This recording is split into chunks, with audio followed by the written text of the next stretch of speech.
Oh, shoot.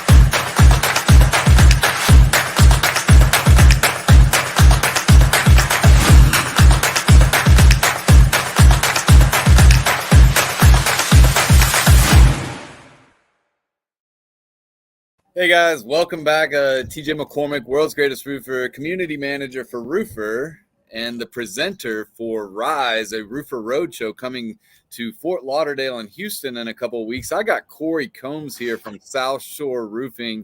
It's somebody that I've wanted to talk to for a long time. I've heard so many great things about you from many industry folks, and I'm really excited to have you, Corey. Thanks for joining us. Yeah, thanks, TJ. I appreciate that. Yeah, no doubt, man. We'll just jump right into it. We're gonna have Rise, a Roofer Roadshow, come into Fort Lauderdale on May the 16th. Is it May 16th or May 17th? I'm sorry. I'll make sure Clarissa tells me here in the notes. But no, 17th. you're 17th. Yeah, you're gonna be one of the headline speakers at that event, and did some really good vetting of the people that we were choosing to be a part of our event, and I couldn't ask for somebody better than you on our first time or our first show. So thanks for that. But tell us a little bit about you, man. What's your company's name? What's your role? What's your company like? Yeah, so my company is South Shore Roofing and Exteriors. We do primarily we do roofing, but we also do some siding, windows. I would say those would be our three primary, and then we do some decks, balconies, stuff like that. So pretty much anything that has to do with the exterior of the home. Yeah. Yeah, so I've been in the business for going on 26 years, and started in Florida as an installer, and have just been, working in the industry in one way or another since then. And so my company's been modeled after the experiences that I've had, and I've had a really good, the last, I would say, 15 years of my career working for other people. I had some really, really, really good people that I was learning from, and I learned a lot of what to do and how to run a professional organization. And then I also learned some of the things that I didn't want to do, some of the things that bothered me about those companies, even though they were good companies. And so I tried to model my company after what I thought to be probably the best all around practices for everybody involved. The creme de la creme, huh? Yeah. So I know, so I've learned something about you over the past few weeks that maybe not a lot of people know, but you don't do any insurance sales or insurance work in Florida, especially in that Southwest or Tampa market, which is really is different, right? Can you talk a little bit about that? Yeah, my entire career never did insurance. I mean, that wasn't really a thing. We did some stuff, but the whole claims phenomenon, the whole industry going that, a relatively recent thing. So my background's always been in the retail side. I've never, we've always worked directly with, and quite frankly, when I started my company, I did start out door knocking. I went out and I did a bunch of door knocking, and I found some neighborhoods that were being serviced by other roofing companies that did insurance, but I figured out really quickly that I didn't want to go that route. Yeah. I had, this was before all the laws were passed, and all the things that were making it more complicated now. It was a tougher it was just a tougher process for me. Yeah. So I, went with what I knew, which was retail. Does it make it easier for you for the sales process? Yeah. For your sales team, Yeah. how are you educating them differently than a storm chaser like myself? hmm Well, we talk a lot about building value. So we talk a lot about, bringing value up here and bringing price down here. And so that's a two-pronged question, because you can have all the sales, you can have all the sales training and techniques and be a great closer, Yep. right? You can do all that, and all that's very important. But the second piece of that is if you don't have the support and the production behind those closers, you're going to run into a bunch of problems, and you're going to Yep. run into a bunch of unhappy customers, and you're going to run into a bunch of unhappy salespeople, because they're going to have pissed off customers calling them all the time.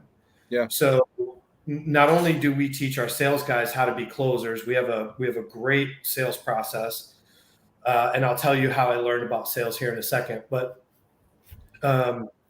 we also really do a lot of training on our production side to keep our site project managers really well trained, and just the back end production running smoothly. Which I had some issues. I had to fire my old project manager. We had some issues, but we're kind of working through that stuff. So the short answer to the question is, I train my guys that we have to all support one another to have a customer that has a great experience all the way through the process, and that's what we train on. Nice. It's very important this day. Well, I'm preaching to the choir, man, especially with dealing with clients that are different or more difficult these days. They expect different things, but at the end of the day, they just expect you to do what you say you're going to do, right, and do it well. Mm. So, Yep. what kind of marketing are you guys doing in your market? That are you doing much organic on social media? Where's your marketing coming from? My perspective on this is, you better have a if you're going to be in retail, you better have a holistic marketing plan.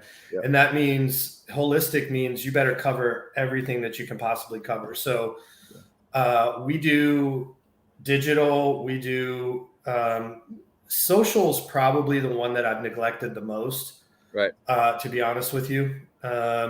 So we do a lot of digital, which has been good. We do canvassing, and then we do a lot of referral stuff. So I started out with, I figured out how to get in front of the people that can refer us and get, everybody talks about doing things like BNI and all that for referrals, but I figured out early on how to go to the source, right? So if you have a realtor and you have an insurance agent in a BNI group that sends you business, well, why not get in front of a bunch of realtors and a bunch of insurance agents instead of just one or two in your BNI group? Right. So we do that. We hit that really hard, and then we hit the retail canvassing really hard, and we hit our job site branding really hard.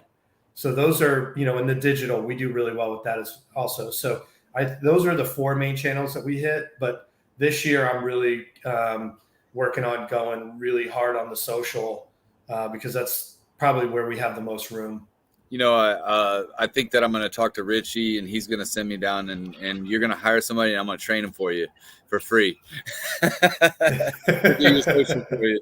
But no, I love the social media. Of course, everybody watching probably knows that. But no, it's something that I'm really taking a deeper dive into this year, is how to help more roofers with their marketing from the top to the bottom. I know Michael Stearns is somebody that you're close friends with. And he does an amazing job at the digital world, the social footprint that we're all having right now out here, or the short form videos that are going onto our websites for that longer stay at the website is what everybody's after. But yeah, are you finding it hard to make sales right now, or are sales just coming naturally and easy? We're doing good. What's interesting is, everybody asks me, I have 3 guys down in Southwest Florida where Hurricane Ian hit. And everybody thinks that we're going to be doing a lot more volume there, but our guys up in Tampa are really carrying the load in terms of what we're doing revenue monthly. It's been much more up in the Tampa area than it has been down there. So, and month over month, we've actually done much more than we did even last year. So, our revenue has continued to climb at least by double each year. Wow, that's so great. What's something that you like to do in your spare time, man? Do you have any spare time? I know running a roofing business your size, there's probably not much time to relax or to think about Corey. So my team's amazing to where I've put the right people in place, and when everything's rolling smoothly, I do have some time, right? And that's one thing that I think that I've been able to do really well is train the people in my organization to where I don't have to babysit everybody. And so, in my spare time, I like to take the boat out. I like to go fishing. I like to spend time with my wife, and so I do get to do that, a fair amount most of the time. The last month has been a little. Well, I'm really going to be your friend, especially if I'm moving to Tampa. We had some issues, but we're getting them smoothed out. We're getting them. Yeah, no doubt. I do get some time. I actually. Sorry, we're cutting each other off. I think I cut you off by accident. It's all right. No, I was just going to say, man, that I've actually been able to catch that elusive owner where you don't have in the business all the time, and you actually work on the business and handle some of that stuff and get some freedom from the obsessive phone calls and problems and issues. So I've been able to do that. So that's been really great. I know that you use Roofer. Is there any other technology or anything that you have implemented this year or in the recent past in technology in your company?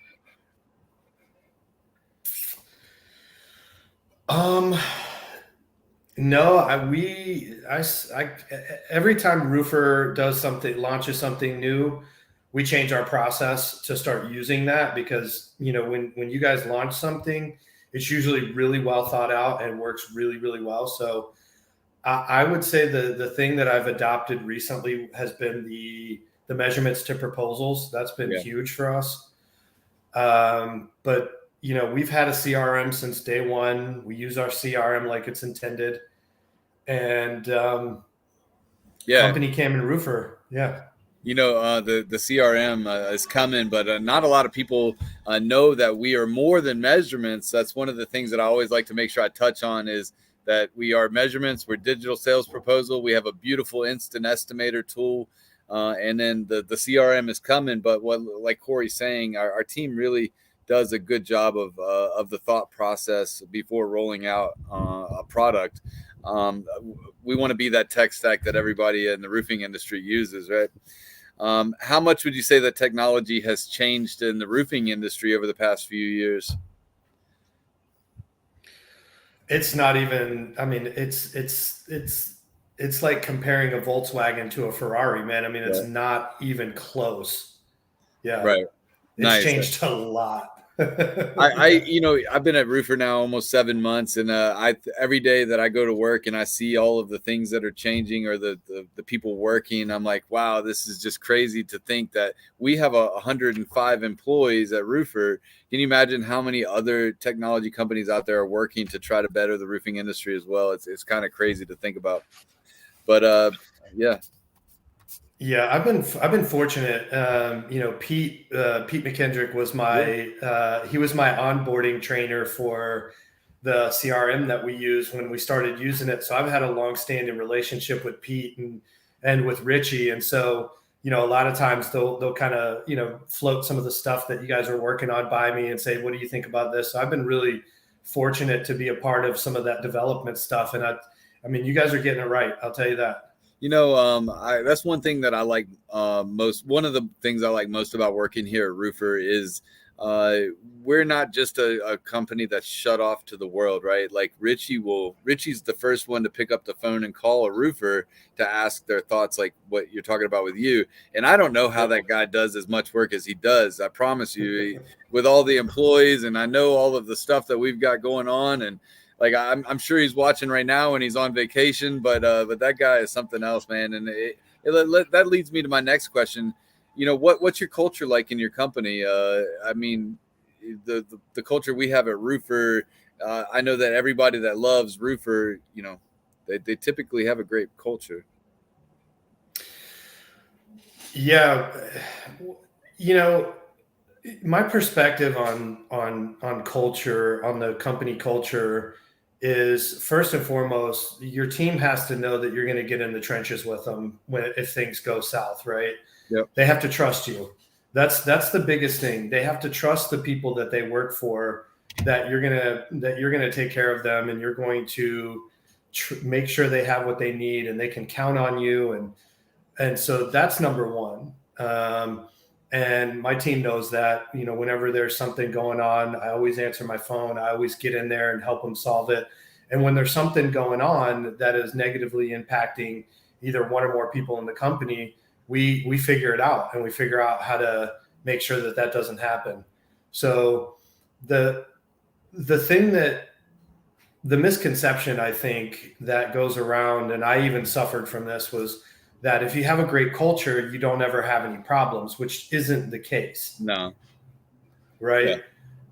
Yeah. And I think my biggest takeaway from this last year is that I need to cross-train people a little better, so that if we do have an issue with somebody, or somebody's out or whatever, we don't really get derailed. And that was one of the biggest lessons that I've learned. And when you're a smaller company, it's not that big of a deal. But, we were just looking at the calendar for May. We have 173 jobs scheduled for May. Man, I can't imagine. So, if you have that many jobs scheduled, and one of the pieces doesn't work exactly perfect, that causes a really big backlash. So sure. That's what we're working on right now, is to get people cross-trained and do a better job communicating across the board, so that somebody can pick up the ball if somebody else is out. And that was sort of the biggest. Man, somebody in the comments just said, it's Corey Combs. John Brose was speaking the world of him last night. John Brose from MHI Roofing. And I love John, man. Him and I have become great friends. Yeah. He's one of my best friends in the world too. I've learned so much from John in the past year of knowing him and getting to hang out with MHI and Ugly Roof. But hanging out with giants like yourself and John both, are just they're godsends. Tell me what's next, man. I want to say that John is one of the most humble dudes ever. He has helped me tremendously, and he'll tell you the exact opposite, because they just opened up a branch down in Florida, so he's really leaned on me a lot about some of the building code and some of the technical stuff, but he is reciprocated tenfold with his experience, and he's just a great dude, man. And so that is, I think, one of the biggest blessings of the way that the industry has changed. There's a lot of guys out there that are willing to just share and support one another. And it's not this, when I was coming up, the boss was just really, he was, they were guarded. They didn't want to tell you anything. They treated you like shit. And it's just, you don't really see that from guys these days. And so that's been a huge blessing. I've got some really good guys that we kind of network and bounce things off of. And it's been, John's a great dude, man. There's 2.4 billion roofs in the world, and we're not all going to change them in our lifetime. We're going to try to put a dent in them, but everybody giving the way that they are here recently, or willing to spread that knowledge, is truly what our industry should have been about all along, versus the people who steal the yard signs, or they try to talk over a contractor that's in a neighborhood that they should have gotten. So, but Mm-hmm. no, I totally appreciate what you're saying about showing love to everybody and not just shutting down. What's next for your company, man?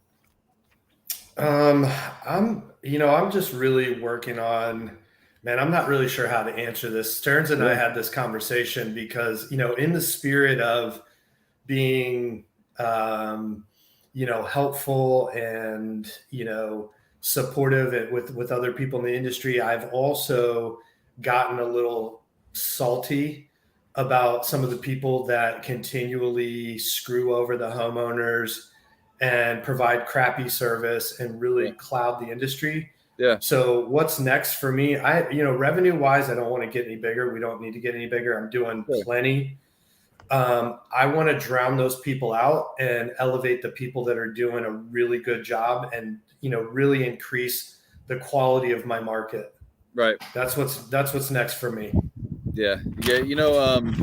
Bringing the positivity and then also making sure that we get rid of the chucks in the truck, because they're the ones that are causing our industry to look bad, or the Mm, people who are on our social medias every day talking negatively about roofing in general. It gives yep. us a black eye every single time, and I appreciate that about you. What's a bit of wisdom or some advice that you could give a new roofing company owner out there right now that may be sitting here watching and saying, man, I hope to be as big or as great as Corey Combs, South Shore Roofing one day? My advice would be learn the industry, know what you do, know what you sell, know the industry, understand how to service your customer. That's part of what's gotten me a little salty is you get these guys that jump in they're bandwagon jumpers. They hear that there's a lot of money to be made in the industry. They don't understand it. They don't know it. They don't even know how to put on a roof, and they open up these roofing companies. And in the end, they end up, causing a lot of damage. And so if you're a good person and you want to get into the industry, my advice is go work for a good company for a little while and learn the business, learn how to do it right, and then Yeah. open your company. That's my advice. No doubt, man. Well, we really appreciate it that you're going to be a part of our event on May the 17th in Fort Lauderdale. And just so you know, if you're just stepping onto the live, uh, Corey is going to be one of our main influencers at that event. Speaking with our panelist, John Brose will be there. And then we'll also have Jamie Yoshida from Aspen Contracting, River Tunnel from Shield Tech, and then Chris Scoville just signed up, or not signed up, just we just figured to add Scoville last week, so we're excited about that too. So, but thank you so much, Corey, for joining us today. If you guys want to find out more about this event, you can go to roofer.com/rise, RISE, and you can get your tickets. Those tickets are $25. We wanted to make sure that we knew the exact number, so we had to put a little price on there to make sure that you're going to show up. But we're looking forward to having maybe 50, 80 people. Hopefully, we'll have a little bit more, but we're looking at a nice number right now, and hopefully that number continues to grow over the next 2 weeks. So, Corey, if you've got any questions for Corey, please reach out to him. Who's the best roofing company in Florida that provides leads daily as opposed to 100% cold door knocking? I think that's a friend of mine that just said that. Right here. So I've spawned a bunch of lead babies, man. They get all their appointments set for them, and they just go and they sell the roof. That's what we do, man. nice. I can't see who it was that actually said that. It says Facebook user, but thank you for the comment, guys. Thank you so much again, Corey, for joining us, and we'll look forward to seeing you in a few weeks, man. But keep taking care of those Florida people like you do, man. I appreciate you, man. Thank you, Awesome, TJ. man. We'll see you soon. I'm going to end this All right, buddy. broadcast now. Bye, guys.